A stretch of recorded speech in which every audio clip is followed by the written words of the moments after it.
Evangelist homestead.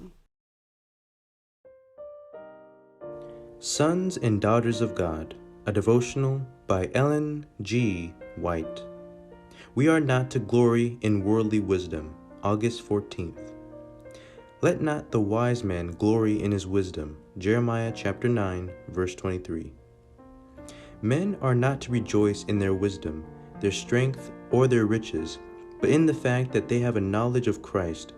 This knowledge is the most excellent, the most precious that we can possess. It is the pledge of everlasting life.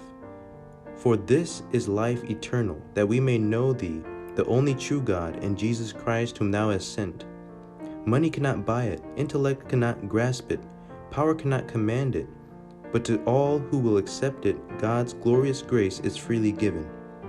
But men may feel their need, and renouncing all self-dependence, accept salvation as a gift. Those who enter heaven will not scale its walls by their own righteousness, nor will its gates be opened to them for costly offerings of gold or silver, but they will gain an entrance to the many mansions of the Father's house through the merit of the cross of Christ. The self-righteous feel no need of Christ, and when those who profess his name extol their own wisdom and goodness, they give evidence that they are not acquainted with him. As soon as Christ is revealed to the soul, the sinner feels that his only hope is in the Lamb of God as the propitiation for sin.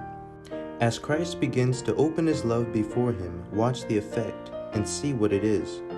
Many claim this experience who are strangers to the love of Christ.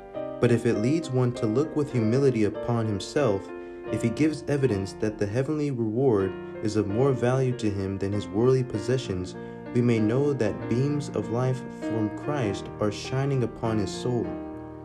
Out of Christ, human wisdom in all its forms is foolishness, for those who trust in their own wisdom have lost eternity out of their reckoning.